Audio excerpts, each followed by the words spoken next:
आइए article number 41 देखते हैं।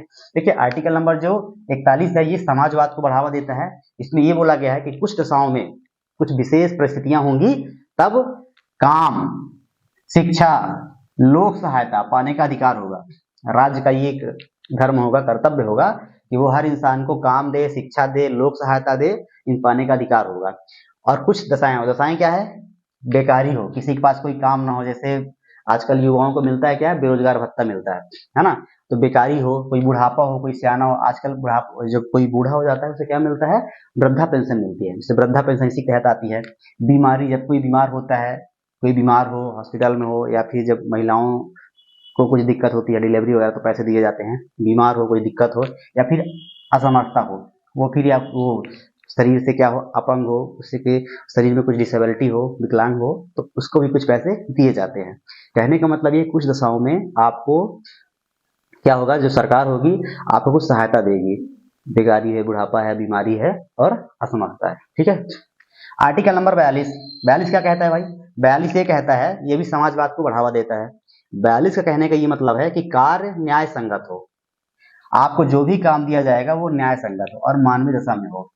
ऐसा नहीं कि जहाँ पे आपका काम पे चल रहा है, आप कहीं पे नौकरी कर रहे हो और वहाँ पे आपको पंखे नहीं है, पानी के पीने का सही व्यवस्था नहीं है, टॉयलेट की सही व्यवस्था नहीं है, मतलब किसी प्रकार की कोई दिक्कत है, तो वो मानवीय दशा लायक नहीं है। वहाँ पे बदबू आ रही है, वहाँ पे बहुत सारा प्रदूषण है। तो कहने का मतलब ये है कि जहाँ पे कोई व्यक्ति काम कर रहा है, वहाँ पे जो काम करने की दशा है वो मानवीय होनी चाहिए। ये आर्टिकल नंबर 42 कहता है कि कार्य न्याय संगत हो और मानवीय दशा में हो।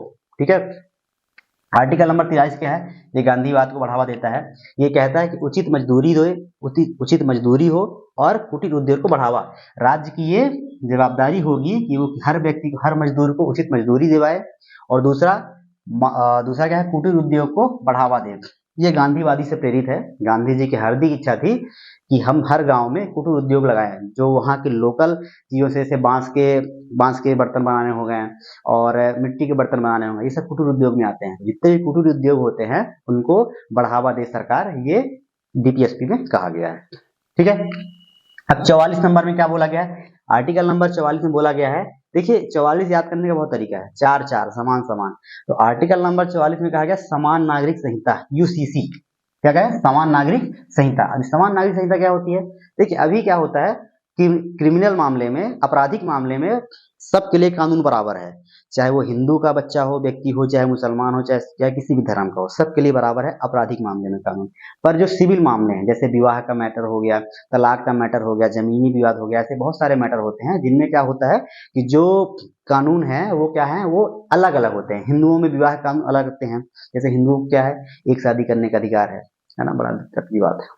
और मुस्लिमों में क्या है, 4 शादियों का अधिकार है। तो कहने का मतलब ये है कि अभी क्या है, और तलाक तलाक का अलग कॉन्सेप्ट है।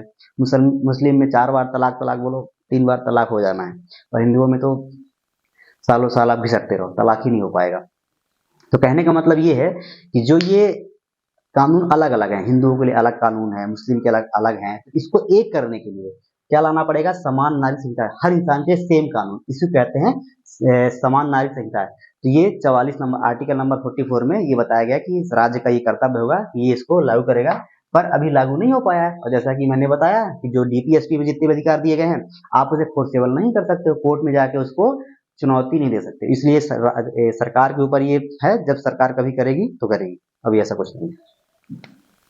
आर्टिकल नंबर 45 क्या बोलता है, आर्टिकल नंबर 45 ये बोलता है कि छोटे बच्चे जो हैं, 6 साल से जो कम के बच्चे हैं, उनको शिक्षा और स्वास्थ्य का प्रावधान कौन करेगा, राज्य करेगा।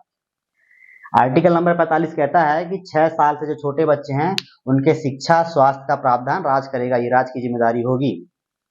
आपको बता दें, पहले 45 नंबर आर्टिकल में क्या लिखा था, ये जो आज की चीजें हैं ये 86वें संविधान संशोधन 2002 से ऐसा हुआ है। इसके पहले तक यहाँ पे ये था कि 6 साल से लेकर 14 साल तक के बच्चों को अनिवार्य शिक्षा और निःशुल्क शिक्षा दी जाएगी, पहले यहाँ पे ये लिखा था आर्टिकल नंबर 45 में।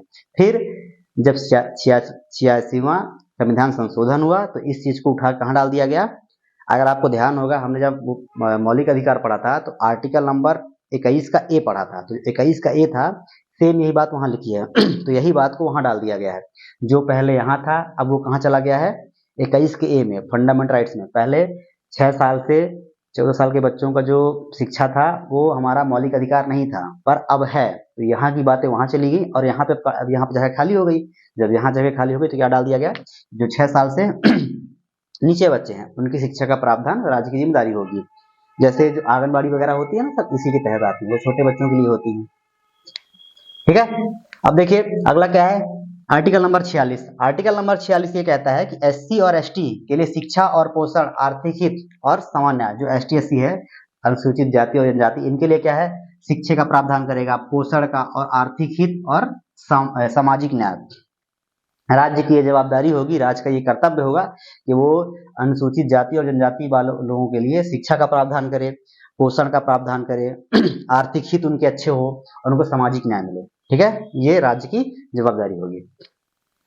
आर्टिकल नंबर 47 ये गांधीवादी विचार से प्रेरित है। आर्टिकल नंबर 47 में क्या कहा गया है, ये बोला गया है कि मद्य निषेध। अब देखो यहाँ पे दारू मद्य मतलब जितने भी नशा है सबको बंद करने की बात कही है, मद्य निषेध की बात की गई है। हालांकि अभी हमारे एमपी में दारू वारू सब चालू है। अभी जहां तक मेरा ख्याल है बिहार एक ऐसा राज्य है जहां पे पूरी तरह से दारू बंद हो चुकी है ना। तो मद्य निषेध जो है, मद्य निषेध बंद करने की बात कही गई है आर्टिकल नंबर 48 में। जीवन स्तर को बढ़ाने की बात की गई है, पोषण आहार के लिए प्रयास करेगा, राज्य प्रयास करेगा कि किसी भी जगह पे मद्य निषेध हो, मतलब वहां पे दारू वारू बंद कराई जाए, जीवन स्तर लोगों का बढ़ाया जाए और उनके पोषण में क्या किया जाए, वृद्धि की जाए। ये राज्य की जवाबदारी है। पर जैसा कि मैंने बताया ये फोर्सेबल है नहीं, तो अगर आप चाहो तो आप जाके कोर्ट में केस नहीं कर सकते हो कि हमारे यहाँ दारू बंद करवाओ, क्योंकि ये राज्य को निर्देश है, किसी को हुक्म नहीं है, निर्देश है सिर्फ कि आप ऐसा करेंगे। आर्टिकल नंबर 48 ये भी गांधीवादी विचार से प्रेरित है। इसमें क्या लिखा हुआ है, कृषि। देखिए क्या होगा जब इंसान दारू वारू पीना बंद कर देगा, फिर क्या करेगा, वो काम करेगा। काम क्या करेगा, पशुपालन करेगा, कृषि करेगा। एक इंसान यहाँ दारू बंद हो गई, दारू पीना बंद हो गया, अब वो कृषि करेगा, कृषि करेगा, पशुपालन करेगा। और आर्टिकल नंबर 48 में लिखा है कि कृषि के क्षेत्र में जितने भी नवाचार हो रहे हैं, पशुपालन क्षेत्र जितने जितने दुधारू पशु हैं उनकी नई ब्रीडों के तैयार करने के लिए सरकार क्या करेगी, प्रयास करेगी। सरकार हर वो प्रयास करेगी जो कृषि को बढ़ावा दे, दुधारू पशुओं को बढ़ावा दे, इसके लिए प्रयास करेगी। और इसे एक बात और लिखी है, जो आर्टिकल नंबर 48 है, इसी में गौवध का निषेध बताया गया है। गौ माता को मारना पाप है।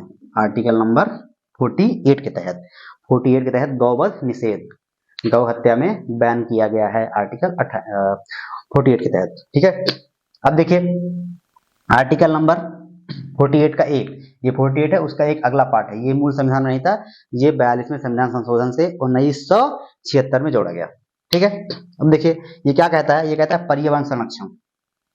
अब आपने खेती बाड़ी कर ली, दारू बंद हो गया, खेती बाड़ी कर ली, पशुपालन कर लिया, पैसे वैसे कमाने लगे, पर ऐसा कर थोड़ा करेंगे कि हम जंगल को उजाड़ देंगे, है ना। तो ऐसा करना है, यहाँ पे ये लिखा है कि आपको पर्यावरण का संरक्षण करना है।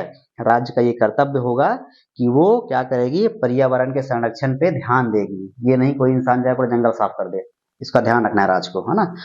तो राज्य क्या करेगी, वो जो वन्य जीव होंगे, जो वहाँ जंगल में जीव रहते हैं, हर तरह तरह के जीवों का संरक्षण करे सरकार, और वहाँ का पर्यावरण का संरक्षण करे, ये राज्य को निर्देश है।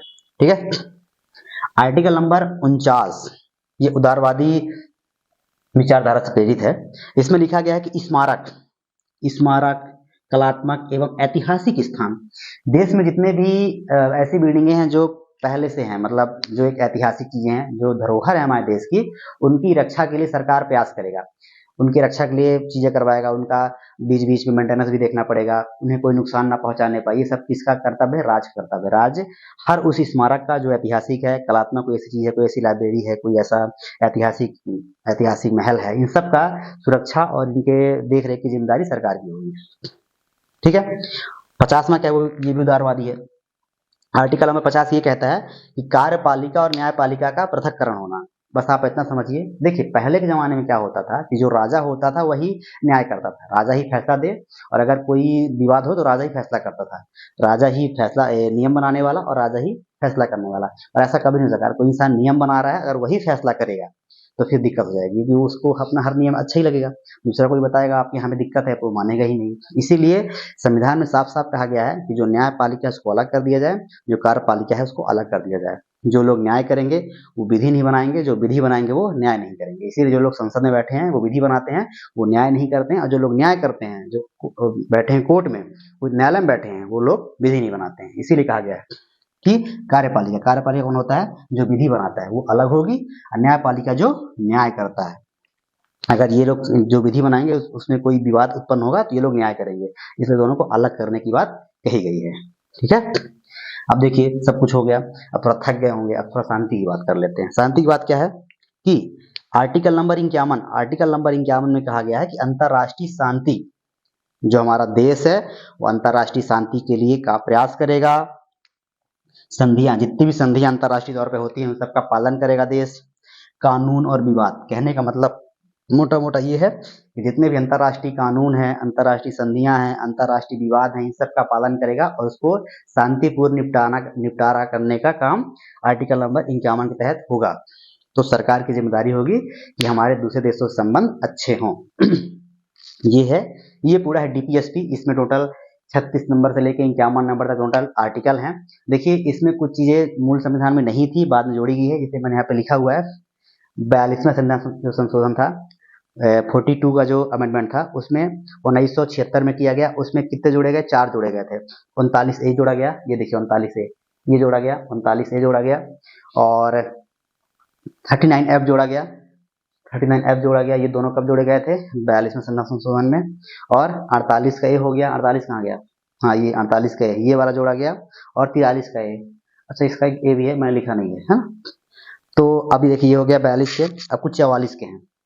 जो 44वां संविधान संशोधन हुआ था वो कब हुआ था, 1978 में हुआ था 44वां संविधान संशोधन। उसमें कौन जोड़ा गया था, 38 का 2 जोड़ा गया था। 38 कहाँ भाई, 38, ये 38 है, ये जो है ये कब जोड़ा गया था, 44वें संविधान संशोधन से। तो ये रही आज की चर्चा। आज के लिए बस इतना ही, इसके आगे हम अगली वीडियो पे मिलेंगे, नई चर्चा होगी। तो आज के लिए बहुत बहुत धन्यवाद आपका, और हमारे चैनल को आप लाइक करें, सब्सक्राइब करें। जय हिंद, जय भारत।